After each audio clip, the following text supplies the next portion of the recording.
Ladies and gentlemen, up next, the discussion will be about writing custom Nagios plugins. Today's speaker is Janice Singh. She is the Nagios administrator with NASA Ames. Ladies and gentlemen, please put your hands together for Janice.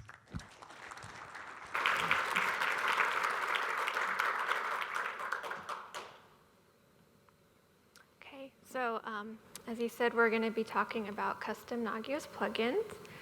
And this presentation, it's really for anybody with even just basic Nagios knowledge. This is more for beginners and anyone with just basic scripting, coding knowledge. This is, since plugins, you're going to be writing some code. And if you have experience with this, hopefully that you'll learn a different way or just something different you can take away from this.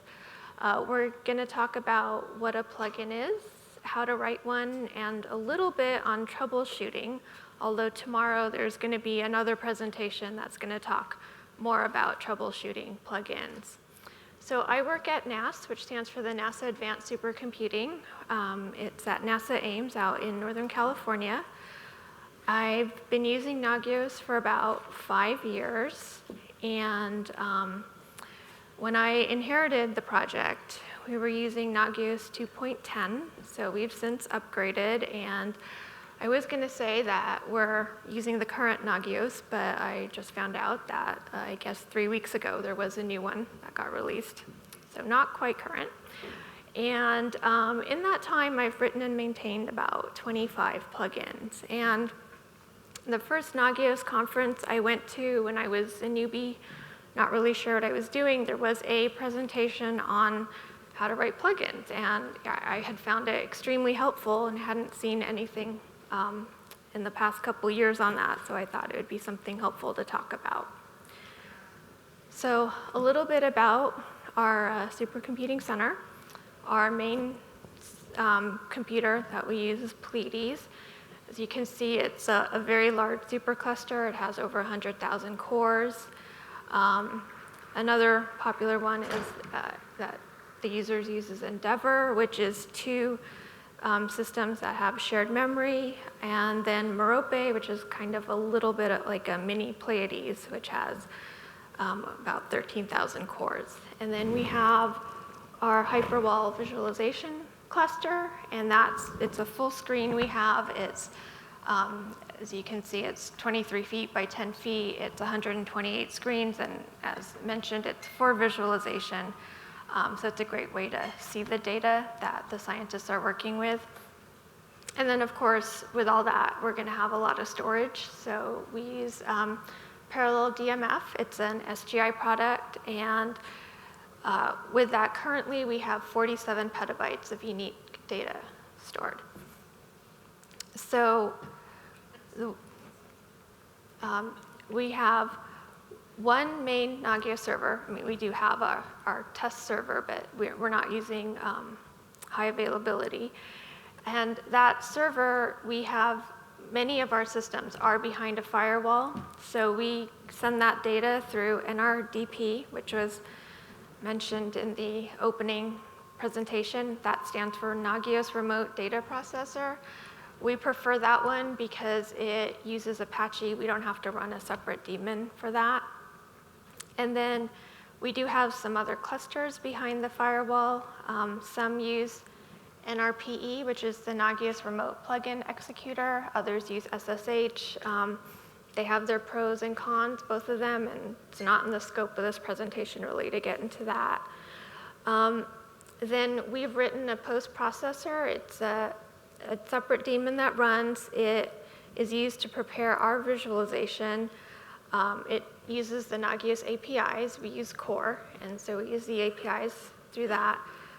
It creates just a single file that's then read by what we call the heads-up display, but it can be used for other things. Like right now, we're starting to work with JSON output. So this is what that looks like, the heads-up display. It's got the different systems. You can see at a glance what has problems. That's a lot of green. We were having a good day. And as it's the same color idea that Nagios has for green, yellow, red, except the blue means that system was in downtime at that time. Again, I'm not going to talk much more on that. So plugins, what are they? They're Nagios extensions. This, again, was mentioned in the presentation that Scott gave in the beginning. And so you're going to have the built-in plugins, which aren't built in. As he mentioned, there is the Nagios plugins that you do need to install, but they're standard. They're the things like check disk, check ping, that most systems are going to have that are going to test. And then there's the custom plugins. It's anything you write, and you can test anything. As they mentioned, you can test beehives. So if you can code it, you can test it. So how you use plugins. So we use core. So this would show you how you would edit the configuration file for that. And I'd assume there'd be something similar in XI. But every service definition has to have a host and a service description. And then there's the check command. And so that is that tells you which command definition to look at. So in this case, we have a command definition for check my daemon, and it's saying you're going to use a script called check_mydaemon.pl. So check _ mydaemon.pl is the actual plugin. That's the code that you wrote to check for the daemon, and then you're giving it the arguments, in this case, a warning of 5, a critical of 10. So apparently, you don't want more than 5 daemons in this case. So the reasons to write your own plugin, and I know this seems like over simplistic, but really everything I thought of came down to these 2 things. There just isn't a plugin out there that tests what you want. But if you go to exchange.nagios.org, there are a lot of plugins that have already been written. So it's a good idea to go check there first, because maybe someone's already done what you need. Or maybe there is a plugin, but your system's a little different. You need something a little different on yours. And so then you might decide to write it yourself. If it is one of the or you could download one and modify it, but if it is one that is already kind of a built-in one, like say check disk, that you want to change, I mean, if you do download it with the source, then obviously you can change it, but just remember, if ever you're going to upgrade, that change isn't going to automatically come through. So that's something to think about. So when you write plugins, there really isn't that many rules. In fact, there's only the one. You can write it in any language you want, whatever you're comfortable with. Nagios isn't going to care what language you write. And the output, Nagios doesn't care about the output. If your output, you want to output ASCII art of a cat, go ahead. I'm not sure why you would, but you could. Nagios doesn't care about that at all. What Nagios cares about is what you return. That return code is really important. It has to be, if everything's okay, you want it to be green, it's 0. If it's a warning, it's 1, critical is 2, unknown is 3. So that's not anything that you can change. Nagios expects that. Nagios isn't going to work properly if you don't do it that way. So I put together a little pseudocode of probably what you're going to do for a plugin. And again, there really is no rules for this, so this is just a suggestion.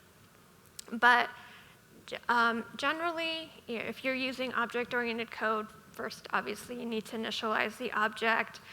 You're going to most likely have arguments, especially like for warning or critical if you're setting a threshold. You set your variables. You're going to have to actually do the test to check whatever it is on the system you're checking, and then return the results that Nagios is going to read. So if you use Perl, there is a library that is available called Nagios Plugin that is very handy. I looked at other languages, and the only other language that I found that had a library is Python, and it was just called Nagios Plugin, all one word. So if you use Python, that's something you can look at as well. If you don't use Perl, this kind of gives you an idea of maybe something you would use as a template for writing plugins, because if you're going to write a law, I've found it handy just to have a template that you just put in your test into. So you're going to have to, first, you're going to instantiate the object, and so it's just like you would just create a new object. And the usage parameter, that one is mandatory. It's not going to work if you leave it out. But generally, so you're going to have the usage, a version, a little bit of information on the plugin, and then extra information for any sort of help documentation. And then most likely you'll have arguments such as warning and critical. So this is how you would add it. And so you give it the long name, warning, and then the W, because that would be the -W flag. A little bit of information. Again, this is really, it does help you out with being able to do usage information, and then whether or not it's required. And then the default is not needed, because you aren't always going to have a default value, but you can specify that in there as well. And then you just need to use getops, and then you have that automatically. You're going to have that argument value there as the ops warning. And in Python, I saw that the function is add argument, add_argument is how you would do that. You don't need to do this for usage, help, version, timeout, or verbose. All of those are automatically come with this library. And then you're going to have things in there to run the test, but at the very end, this is how you would give the exit code, how you would end the plugin. And so I'll talk about the check threshold function on the next slide, but you need to just, the two pieces of information are the return code and the message. So message is whatever output you would see if you ran it from the command line, or it's going to show up on your Nagios UI. And there, when I mentioned about the ASCII art of a cat, that's where you'd put it in, is the message. If that's what we're talking about for output. The return code, if you are not going to use that specific function, check threshold, and you're going to give it the output, then this is where you ignore what I said about giving it a 0, 1, 2, or 3.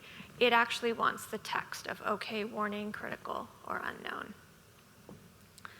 And then the check result function is, if you've done the test, this is obviously if you've been given thresholds with warning and critical, or just one warning or critical. And then because the plugin collects that or the library has that information, then you can just use the check threshold and give it the number that it's comparing against. And it uses the Nagios convention where if you use a number or a colon number, it's going to warn on greater than that number. If you do a number with the colon afterwards, it's going to warn if it's less than that number. If you do a number colon another number, it's going to give you a warning if it's outside that range. And then the @ sign does the opposite of that. It warns if it's within the range, and that one is inclusive. And I haven't seen this in the documentation, but in my experience, if you've overlapped critical and warning numbers, then critical is going to have precedent. So this is just an example of a test that we have. that uses Nagios plugin, and it's very simplified just to give you an idea of how that would work. So we,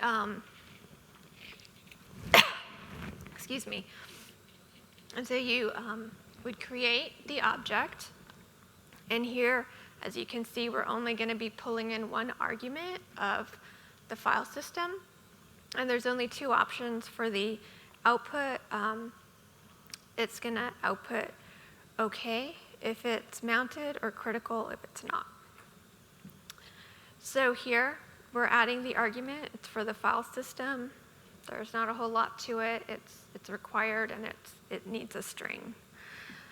And then here, so that one line there, my result equals mount pipe through grep file system, that's the actual test. And for those of you who know Linux, that may seem strange because check disk uses stat, or you probably, if you were checking this on your system, you'd use a df command. But we actually had this issue where if a file system wasn't mounted, it was still showing up. You could stat it would show up in df, but it would give you all the information en route. So it ended up the normal way that you would check it wasn't working. So we just put this together as kind of a fail-safe to check to make sure it's mounted, and we still checked the use check disk for the usage amount. So there's an example of maybe a plugin exists to check if something is mounted, but your system's not working quite the way you expect it, so you might need to write something different. So if the file system is mounted, you're going to get output from that command. If it's not, it's going to be empty. So it was really easy to just check for whether it's mounted or not, and it would output that. One nice thing about the plugin too is, so it's called checkmounted.pl. It actually uses that name, and so if you do check underscore whatever.pl, that whatever is going to show up in the output. So it's kind of nice. It just tells you mounted OK. In this case, it is mounted. And so, yeah, that is a lot of extra code and overhead for just a one-line check. But it does give you the usage information, and it just makes it easier to do it. And since I mentioned, I have a template for doing plugins. Anytime I'm going to do one, no matter how simple, I already have all that extra set up there. It's easy to just throw it in. So one other thing you might need to think about when you're doing or writing a plugin is if you need to add a timeout to it, because in your Nagios config, you've probably specified an amount of time. I believe 60 is the default, that your plugin needs to end within that specified time. So if it's something that you think might go long, or it's probably a good idea to do in general, then you can put a timeout in there to make sure that it ends in that period of time. Nagios plugin makes that really easy because you get that timeout automatically, that you don't even have to add an argument for it, and then you can just, with Perl, you can just add an alarm. So some issues that we run into using plugins. Sometimes you need to test for something that has elevated privilege, and it's just not necessarily a good idea to run Nagios as a root. It's not really secure.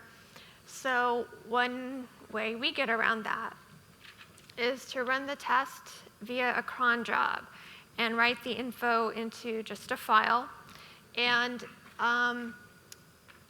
you can either, and then the Nagios plugin reads that file that was written by root and is able to process it. So there's two ways you could do that. Your cron job could actually do all the processing of the information and just write out a string to that file that Nagios just reads in, or it could just output the command to a file, and Nagios actually does the testing and the processing.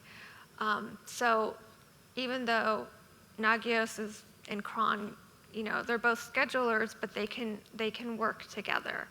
And another way we used cron and Nagios is that we have one test, the output is just gigantic.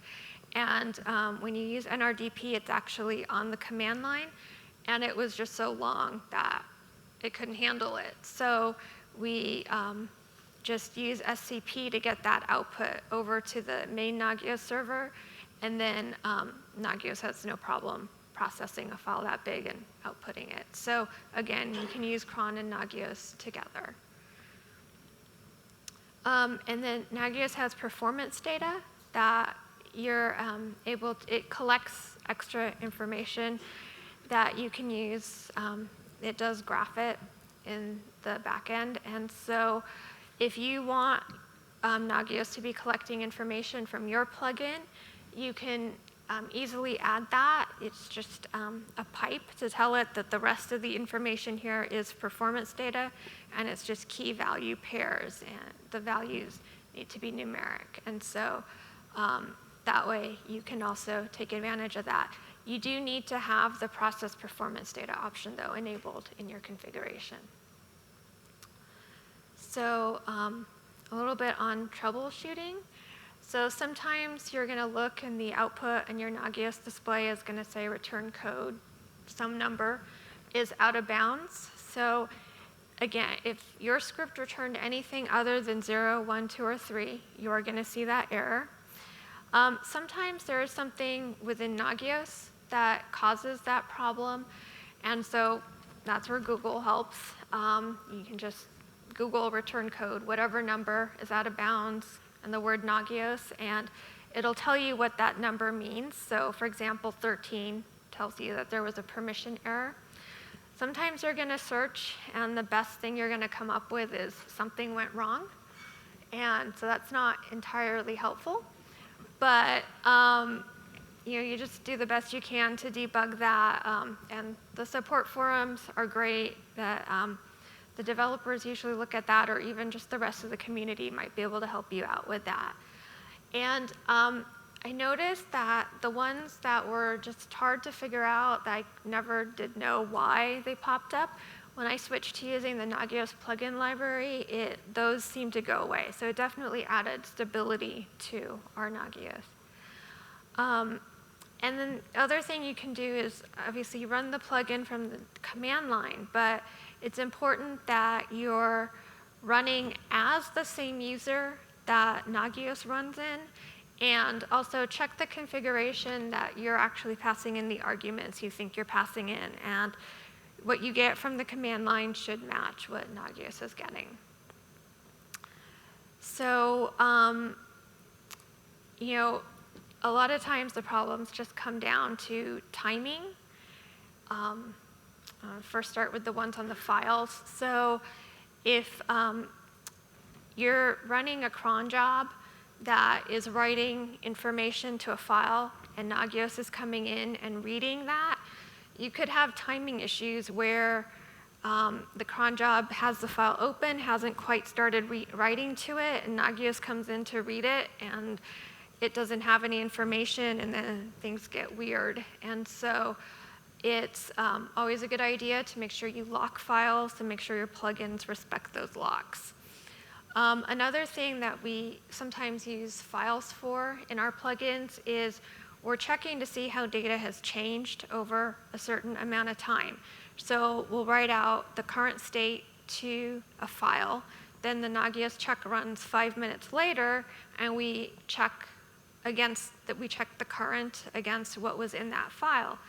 And we're looking for changes. And sometimes what happens is a second Nagios process gets started accidentally or forked or something. And so this test thinks the file got written 5 minutes ago. Maybe the file just got written 30 seconds ago, and it's saying, oh, things haven't changed enough, and you set up and it sends out a flag, and then you're looking at it and everything looks good on the system and you don't understand, and it's just because you've got two Nagios processes overwriting files, reading files at the wrong time. So that's another thing to look for, is that you don't have a runaway Nagios process. And then we had another problem, and this one was kind of crazy, but we had one system that kept telling us that we had like 2,500 processes running, and every time we looked at the system, there was about 500, and no one could figure out what was going on. We're starting to think that the plugin was just not working right, and I was about to stick in an event handler to print out what the processes were at the time, but right before I could install it, one of my coworkers called me, and just through blind luck, he happened to catch it at the right time, and it was one of our plugins was forking off about 2,000 processes.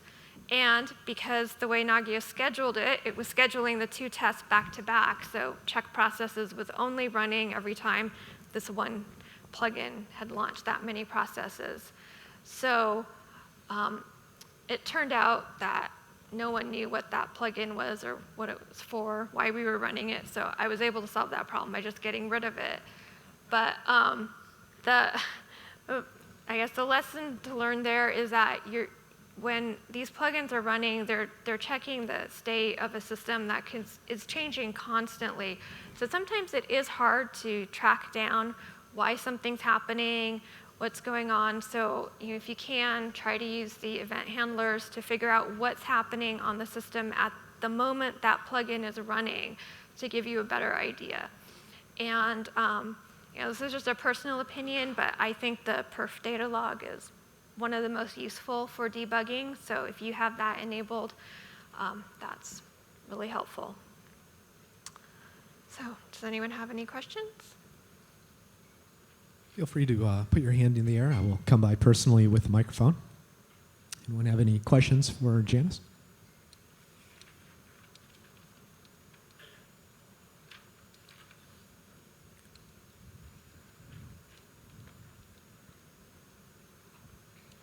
Does NASA use a lot of custom plugins? Do you use a lot of Exchange plugins? Kind of a combo of the both, or?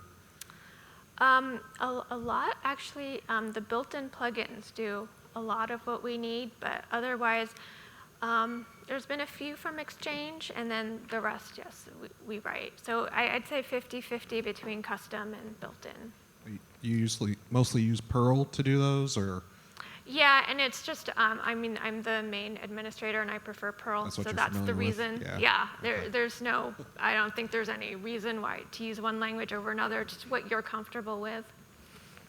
Cool. Thanks. Mm-hmm. Thank you. Any other questions?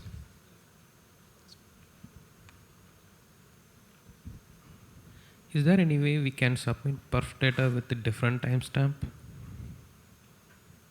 I'm sorry, to do what? So returning that performance data, so by default it will take that current time. Is there any way we can change the time? We can submit multiple data into same time? I have a list of performance data collected in the log file. So in the single submit, I need to update all those values. So you're asking if you want to send those values, but for a different time? Different timestamp. Not that I'm aware of, but maybe one of the developers knows. I'm getting head shaking, so I think no. Good question. Thank you. Anyone else?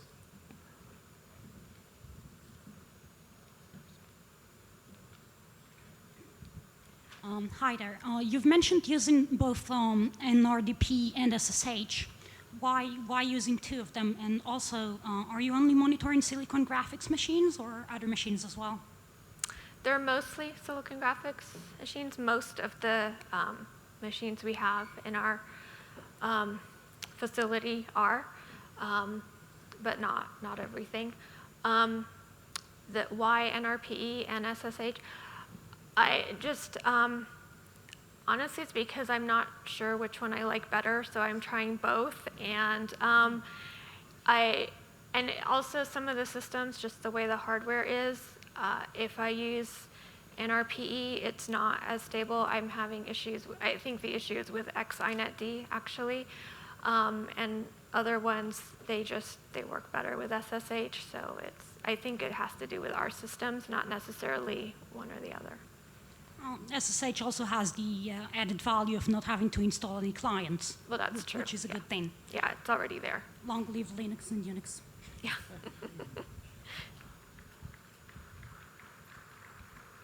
Just to address the timestamp issue, in the standard plugin output for performance data, there's really no place to put a timestamp. So you'd need to have another process that would split off or copy the performance data file. And you could maybe look at the log time there. And so you'd have to have something like NPCD that's processing that performance data.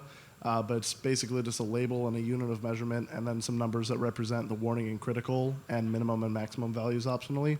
So to try and put a timestamp in there would probably break things further down the road because you're expecting a certain format. Excellent, thank you. Anyone else for any questions or comments for Janice? I just have a question. Like, you write your own plugins. Do you always publish them back into the Exchange, or do you get restricted because of the work that you do? You can't publish them? They're usually such one-off situations. I've never really thought about putting it in the Exchange. I don't know who else would use them, but if ever I wrote something that I think had a broader appeal, I could put it in there. No worries. Thank you. Anyone else? Do you have any future or upcoming projects you'd like to discuss, or anything interesting for this this year? No, just more. Well, what we're working on now is more the front end look of the visualization display. So that's like I mentioned, that's why we're trying to change the output to JSON. So that way, we're using more jQuery to create that.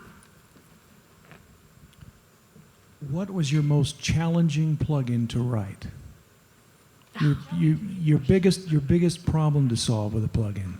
Biggest problem to solve. Yeah, it is. My goodness, anything to do with luster has been tricky.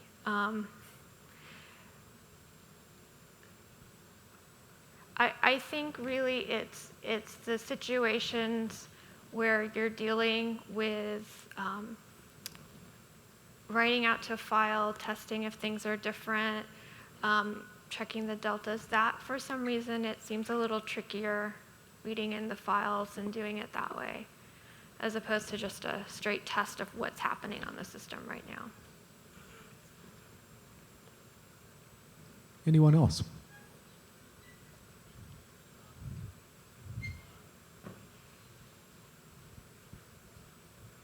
Hi. This is just comment. You said you like Perl and you use Perl compared to other languages. Nagios has embedded Perl, which means a Perl code will run faster than any other language if you enable that option. So it is beneficial to use Perl than any other languages. That's just my comment. Okay, sure. And I really do like the plugin library as well. The microphone goes back there. Anyone else?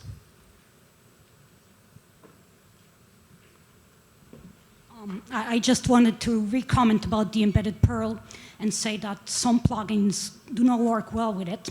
So it's something to consider when you're using a lot of more elaborate plugins. You may have to disable the embedded one. So just a comment. And another question, I'm curious, do you also monitor networking equipment? And if so, what kind of equipment does NASA use? So at the moment, we, because everything's so separate, I am not in the networks team, so there's not that much networking that I'm responsible for testing. So I can't really talk much about networks, but that actually, as far as future projects, that is something that they want me to work on, is to monitor more networks. So sorry, can't really speak more to that. Cool. Thank you for the session. Oh, thank you. Anyone else?